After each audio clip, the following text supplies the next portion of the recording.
নমস্কাৰ, ভিডিঅ'টোলৈ আপোনালোকক স্বাগতম জনাইছোঁ। এটা দুৰ্ভাগ্যজনক ঘটনা সংঘটিত হৈছে। 16জনীয়া আৰক্ষীক প্ৰহাৰ কৰা হৈছে, আবদ্ধ কৰা হৈছে আৰু তাৰ বাতৰিটো কৰা হৈছে এই ধৰণে ফানি বাতৰি হিচাপে, এটা ফানি নিউজ হিচাপে, মুখৰোচক বাতৰি হিচাপে তাক পৰিৱেশন কৰা হৈছে আৰু এই বাতৰিটো পৰিৱেশন কৰা হৈছে এটা হিন্দী চেনেলত। দিল্লীৰ অসমৰ প্ৰতি এটা বৈষম্যমূলক দৃষ্টি আমি পূৰ্বৰে পৰা চাই আহিছোঁ। ৰাজনৈতিকভাৱে দিল্লীয়ে অসমখনক মাহীয়েৰ দৃষ্টিৰে চাই, কংগ্ৰেছৰ দিনেই হওক বা বিজেপিৰ দিনেই হওক, এই কথাষাৰ সদায় সত্য বুলি প্ৰমাণিত হৈ থাকে, বাৰে বাৰে এই অভিযোগ উত্থাপন হৈ থাকে। কিন্তু যেতিয়া নেডা গঠন কৰা হৈছিলে উত্তৰ পূৰ্বাঞ্চলৰ ৰাজ্যবিলাকক লৈ, হিমন্ত বিশ্ব শৰ্মাক চেয়াৰপাৰচন হিচাপে লৈ যেতিয়া নেডা গঠন কৰা হৈছিলে, তেতিয়া আশা কৰা হৈছিলে যে উত্তৰ পূৰ্বাঞ্চলৰ প্ৰতি দিল্লীৰ দৃষ্টিভংগী সলনি হ'ব। কিন্তু দিল্লীৰ দৃষ্টিভংগী আজিও সলনি হোৱা নাই। এই বাতৰিটোৱে সেয়া প্ৰমাণ কৰে। বিগত দিনত ৰাজনৈতিকভাৱেও অসমখনৰ প্ৰতি তেওঁলোকৰ সেই পূৰ্বৰ দৃষ্টিভংগী আজিও একেই ধৰণৰ আছে। ঠিক তেনেধৰণে দিল্লী বা নয়ডাস্থিত হিন্দী চেনেলবিলাকৰ যি দৃষ্টিভংগী সেয়াও একেই আছে। ইয়াৰ মাজতে অলপতে কয়লা খননৰ সন্দৰ্ভত যি শ্ৰমিকৰ মৃত্যু এটা ঘটনা পোহৰলৈ আহিছিলে, সন্দেহ নাই তাতে বিভিন্ন ধৰণৰ ৰাষ্ট্ৰীয় পৰ্যায়ৰ সংবাদ মাধ্যম আহি পোনপটীয়া সম্প্ৰচাৰ কৰিছে, গুৰুত্ব সহকাৰে লৈছে। কিন্তু 16জনীয়া আৰক্ষীৰ দলটোক যেতিয়া আক্ৰমণ কৰা হ'ল, আবদ্ধ কৰা হ'ল, তাক ফানি নিউজ হিচাপে একাংশ হিন্দী চেনেলে প্ৰচাৰ কৰিছে। ইয়াৰ পৰা বুজা যায় অসমখনৰ প্ৰতি তেওঁলোকৰ দৃষ্টিভংগীটো কি। গুলি অসম আৰক্ষীক এই পৰ্যন্ত সহযোগিতা আগবঢ়োৱা নাই নাগালেণ্ড আৰক্ষীয়ে। ক্ষমাভিক্ষা পত্ৰ আৰু আৰক্ষীক বন্দী কৰি ৰখাৰ এক্সক্লুচিভ। আচলতে যোৰহাট জিলাৰ এটা গাড়ী চোৰৰ অভিযানৰ বিৰুদ্ধে অভিযান চলাবলৈ 16জনীয়া আৰক্ষী এটা দলে গুগল মেপ অনুসৰণ কৰি তেওঁলোকে আগবাঢ়িছিলে। কিন্তু গুগল মেপে অসমৰ ঠাইত তেওঁলোকক লৈ গ'ল নাগালেণ্ডলৈ আৰু নাগালেণ্ডত প্ৰৱেশ কৰাৰ লগে লগে নাগালেণ্ডৰ নগা দুৰ্বৃত্তই তেওঁলোকৰ ওপৰত জঁপিয়াই পৰে। বাতৰিত কোৱা হৈছে যে তেওঁলোকৰ ওপৰত প্ৰহাৰ কৰা হৈছে, মাৰপিট কৰা হৈছে।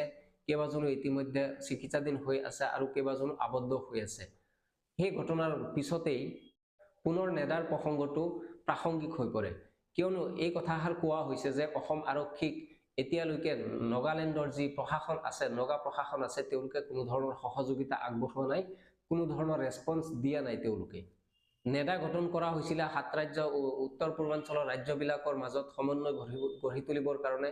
উত্তৰ পূৰ্বাঞ্চলৰ যি ৰাজ্যবিলাক আছে তেওঁলোকৰ সেইবিলাকৰ উন্নয়নৰ কাৰণে, কেন্দ্ৰৰ দৃষ্টি আকৰ্ষণ কৰাৰ কাৰণে নেডা গঠন কৰা হৈছিলে। কিন্তু নেডাৰ বিগত সময়ৰ যি কাৰ্য, তেওঁলোকৰ যি ধৰণৰ আচৰণ, সেয়াই এক ধৰণৰ প্ৰশ্ন উত্থাপন কৰিছে। নেডাৰ দায়িত্ব থকা মুখ্যমন্ত্ৰী এতিয়া অসমৰ হিমন্ত বিশ্ব শৰ্মাই এগৰাকী প্ৰভাৱশালী নেতা ৰাষ্ট্ৰীয় পৰ্যায়ত হৈও কোনো ধৰণৰ প্ৰভাৱ বিস্তাৰ কৰিব পৰা নাই। মণিপুৰত প্ৰায় 2 বছৰ ধৰি মণিপুৰ জ্বলি আছে। মণিপুৰত ইমান এটা ভয়ংকৰ হিংসাত্মক ঘটনা হৈছে, কিন্তু মুখ্যমন্ত্ৰী ইমান প্ৰভাৱশালী নেতা হৈও আজিলৈকে এটা সৰব কণ্ঠে তেওঁ এটা কথা মাত মাতিব পৰা নাই মণিপুৰক লৈ। আৰু তাৰ পিছত এতিয়া নাগালেণ্ডৰ পৰা এই বাতৰিষাৰ পোহৰলৈ আহি আছে। নাগালেণ্ডৰ প্ৰশাসনে কোনো ধৰণৰ গুৰুত্ব দিয়া নাই অসম আৰক্ষীৰ প্ৰতি। এনেকুৱা হ'ব লাগিছিলে মুখ্যমন্ত্ৰী হিমন্ত বিশ্ব শৰ্মা ৰাষ্ট্ৰীয় পৰ্যায়ত ইমান এটা শক্তিশালী নেতা, ইমান এজন শক্তিশালী প্ৰভাৱশালী নেতা, তাৰ নগা দুৰ্বৃত্তই এই কথাতেই ভয় পাব লাগিছিল যে মুখ্যমন্ত্ৰী হিমন্ত বিশ্ব শৰ্মা ৰাজ্যৰ আৰক্ষী, সেই আৰক্ষীক অসমৰ প্ৰশাসনে, অসমৰ চৰকাৰে তেওঁলোকে স্মাৰ্ট আৰক্ষী বুলি কয়। আৰু এই স্মাৰ্ট আৰক্ষীৰ ওপৰত আমি হাত তুলিলে আমাৰ হাতটো নিশ্চিতভাৱে কাটি দিব অসম চৰকাৰে। কিন্তু নগা দুৰ্বৃত্ত বা নাগালেণ্ডৰ লোকসকলে কোনো ধৰণৰ ভূক্ষেপে নকৰিলে, কোনো ধৰণৰ গুৰুত্ব নিদিলে স্মাৰ্ট আৰক্ষীৰ প্ৰতি, আৰু আৰক্ষীৰ ওপৰত 16জনীয়া আৰক্ষীৰ ওপৰত তেওঁলোকে জঁপিয়াই পৰিল। সমান্তৰালভাৱে নগা প্ৰশাসনেও অসম আৰক্ষীৰ প্ৰতি, অসমৰ প্ৰশাসনৰ প্ৰতি এতিয়ালৈকে কোনো ধৰণৰ ৰেছপন্স দিয়া নাই, যোগাযোগ কৰা নাই, কোনো ধৰণৰ সহযোগিতা আগবঢ়োৱা নাই তেওঁলোকক উদ্ধাৰৰ ক্ষেত্ৰত। এনেকুৱা বাতৰি এতিয়ালৈকে চলি আছে। এনেকুৱা প্ৰসংগতে আমি নেডাক অপ্ৰাসংগিক ক'ব পাৰি। নেডা আজিৰ তাৰিখত নেডাৰ কোনো প্ৰয়োজন জনসাধাৰণৰ বাবে নাই। মণিপুৰক লৈ মুখ্যমন্ত্ৰী হিমন্ত বিশ্ব শৰ্মাই কোনো ধৰণৰ কথা মাত মাতিব পৰা নাই।